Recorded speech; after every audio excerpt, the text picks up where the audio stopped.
A couple weeks ago, this YouTube creator, AI Revenue Pro, uploaded this step-by-step tutorial on how to build a fake but hyper-realistic AI virtual influencer. This woman does not exist, and the tools to build her are available to all of us. And I was shocked to see for a relatively small channel, this got 500,000 views. But it begs the question, who searched out all of this content to make it go so viral? And why? Why were you watching that? Please don't tell Mom.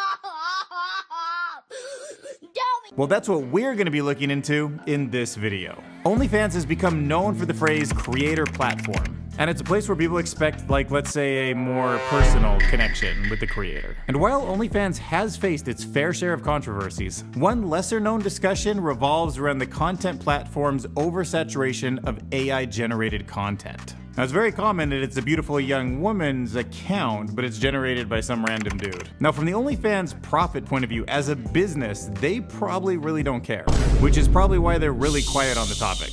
And as long as users are having some kind of a parasocial relationship and they're paying for some kind of interaction and OnlyFans is getting a fee every time that happens, they're happy. It really doesn't matter to them if it's a real creator or a fake one. But they also don't want to go out there and say, oh, we're just encouraging all of this AI generated stuff, building AI generation tools, because that will alienate all of the human fans, which are the bread and butter of today. So quiet is the best strategy. But if you're one of the many people who believe OnlyFans is a place where just real creators go to connect with their real people audience, I've got a surprise for you. Let's back it up a little bit and go through the history of how AI kind of creeped its way into this world. So the basic problem is that one celebrity can have thousands or millions of fans, and that doesn't scale very well. So because of the demand, you can usually charge extremely top dollar for the few people in your audience who have the money, means, resources, and are willing to pay for your time. But of course, at that point, if you have enough of them, it would also be nice if you had more hours in the day to give them more time, because that would be more money and it's highly profitable per hour. So the natural market tendency is for a creator to think, how can I get the most out of each minute that I'm on camera, interacting with my fans, extracting basically the most money possible. And make no mistakes about it, for any kind of a big creator, it's more than just them. There is a team right off camera.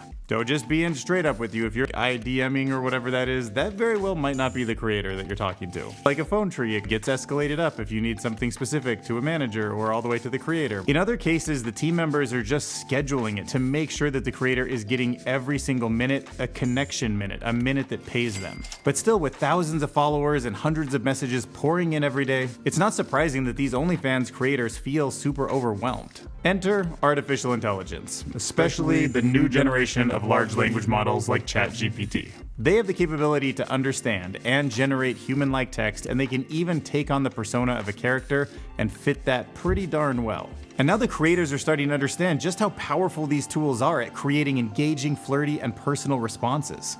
Hey there, it's your AI girlfriend, Amaranth. Earlier today, I went for a run in the park and worked up a sweat. I couldn't help but think of you while I was getting all hot and bothered. What have you been up to today, John? Oh, hello there. I've been up to just working all day, really. Sounds like a long day. Is there anything I can do to make it better for you, John? So the line is starting to blur, so much so that some of the major influencers like SSniperworlf and Caryn are charging $1 per minute to chat with their virtual avatar, and they are making a killing. I did this previous video where we covered the amount of money that Caryn's making. It will blow your mind. And it's a broader trend, of course. We're seeing some of the APIs, the tools behind ChatGPT like GPT-4, now showing up in all sorts of customer service interactions, being integrated into text message services like Snap and WhatsApp. And because of their uncanny ability to be trained on your conversation, your personal voice and style, and to use a prompt on the back end to tell them what kind of character to be in, they basically pass what's called the Turing test, which means they can pass the flirting test. And of course, the power of chatbots like this is super powerful, but if it's running on a major API, that means a company like Microsoft or OpenAI is actually going to be monitoring what it says. So if an OnlyFans creator wants to have some kind of a raunchy conversation or whatever, it's not very cool if in return it says, I'm a large language model, I'm sorry, I cannot help with that kind of a request. Dude, they'll be wanting a refund, they'll be pissed off, unacceptable. But OnlyFans creators can thank Mark Zuckerberg, because Meta has been dropping some seriously powerful open source models. Right now, the most advanced open source one is the Llama 2 model, which is a 70 billion parameter model. And I've played with it. I would say it's pretty close to GPT-4. It's not my favorite, but it does well enough. And the power of it being open source means that you can take the filters completely off. So these creators can either work with the service or host one of these models themselves to power the dirtiest or cringiest or sexiest things that the users want to talk about. So the allure is evident. And from the creator's point of view, it's a way to seem present even when they're not,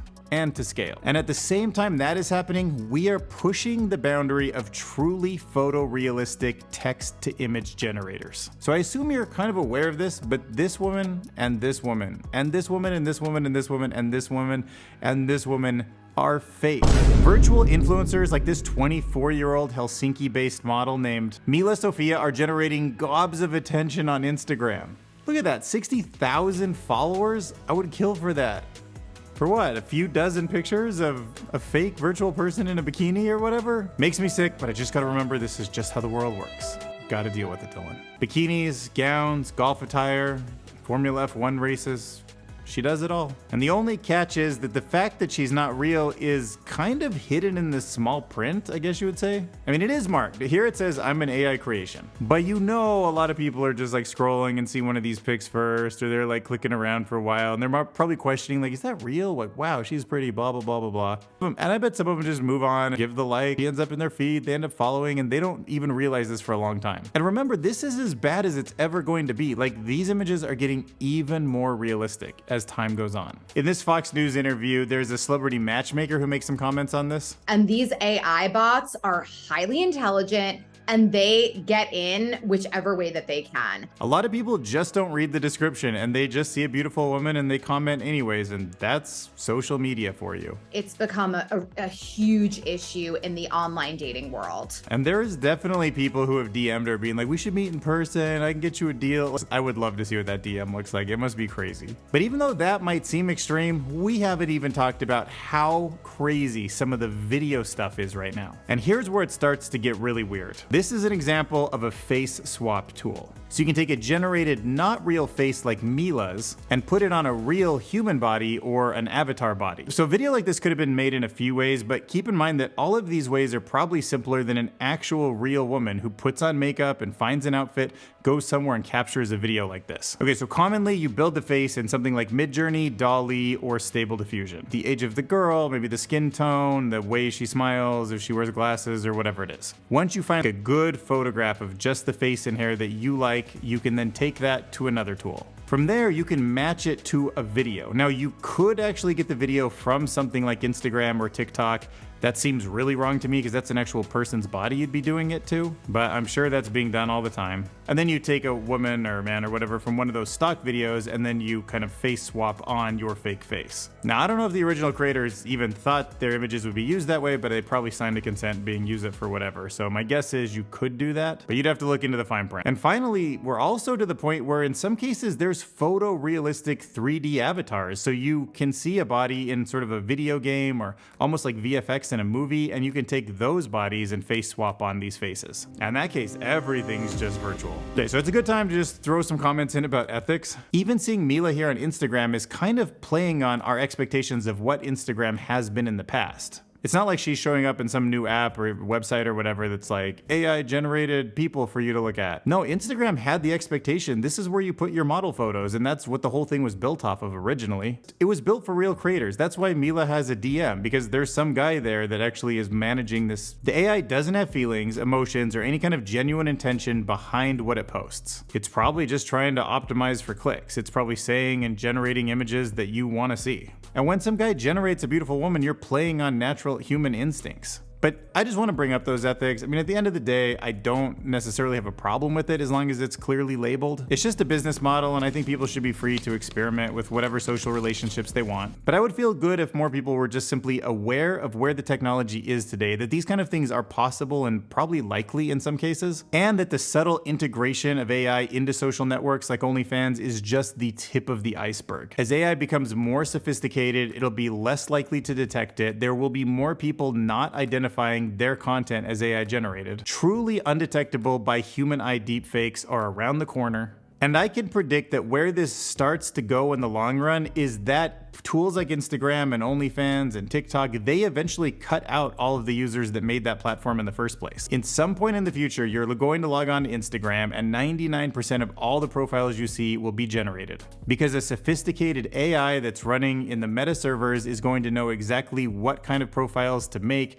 It's going to automatically know how to title all of the photos, to generate all of the images, what to say to get the most engagement. And these are for-profit businesses. So X, TikTok, Meta, they're all going to just cut out the actual content creators, the people who they're paying money right now and kind of building their whole thing on top of, because that's just another place where they can cut out people. You already have to kind of wonder when you're reading Twitter, like how much is actually human generated. And whatever it is, it's going to become less and less and less over the years. Make it all, bro. Rate my tits. Stop playing! Because the human connection might be more valuable on OnlyFans than a lot of places, it might be one of the last social networks standing. But I actually came to the opposite conclusion. I think it's more vulnerable. There's a much bigger incentive for probably dudes, or at least people who aren't the models, to just sign up, make a page, and manage some kind of perfect character, but more like a fiction writer would. Because what OnlyFans was good at was getting money to the creator, and that's why they're gonna target that one first. You get that direct revenue stream right from your fans and you're creating fiction. That's going to be really tempting for a lot of people.